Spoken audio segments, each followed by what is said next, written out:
Et puisque nous parlons du ministère de la Santé, cette mise au point tout à l'heure à propos de l'affaire du Distilbène. Le ministère prend acte de l'enquête dont nous parlions hier soir, qui tente à confirmer les dangers de ce produit chez la femme enceinte, mais qui semblerait, fort heureusement, ajoute le communiqué, indiquer que le phénomène n'a pas la même ampleur ni la même gravité que dans d'autres pays.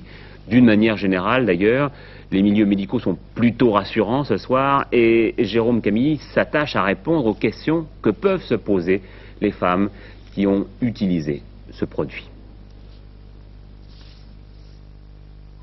Depuis la publication du rapport des docteurs Cabot et Hadjiman, un peu partout en France, des femmes qui se croient concernées interrogent leur gynécologue. Ce rapport concerne les mères à qui on a administré ce médicament et plus encore leur descendance. Des jeunes femmes qui ont aujourd'hui entre 20 et 30 ans et qui s'inquiètent pour une éventuelle grossesse.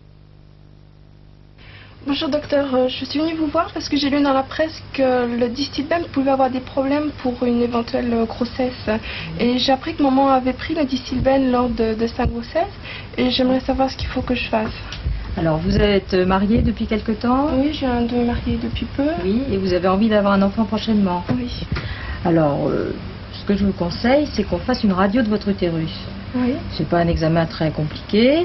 C'est un petit peu désagréable et avec la radio, on pourra avoir une opinion sur les conséquences éventuelles du Distilbène chez vous.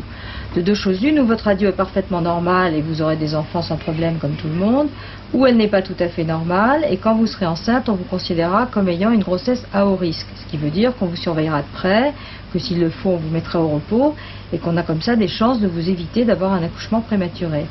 Au pire, vous risquez par exemple de faire une fausse couche, comme ça a dû être le cas de votre mère, puisque avant de vous avoir, c'est parce qu'elle avait fait une fausse couche que vous avez eu ce traitement, puisqu'à l'époque, on pensait maintenir les grossesses grâce à ce médicament. Le médicament lui-même n'est ni Dieu ni diable. En fait, le dééthylsylvestrol est Dieu et diable, car ça a été le premier médicament qui a arrêté le cours d'un cancer dans l'histoire de l'humanité.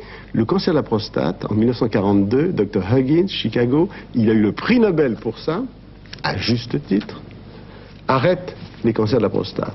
Maintenant, 15 ans après, cette histoire des fausses, d'ailleurs, des Smiths, pour sauvegarder les grossesses, la conséquence, c'est troubles du vagin et de l'utérus, c'est le diable maintenant. Ensuite, comme disait Madame Cabot, la pilule du lendemain, on réautorise aux États-Unis, alors qu'il était interdit, le médicament comme pilule du lendemain, qui n'est d'ailleurs pas la meilleure pilule du lendemain, mais cela dit, pour montrer. Après, le veau aux hormones, c'est aussi le diéthylsylvestrol. Mal utilisé, c'est le diable.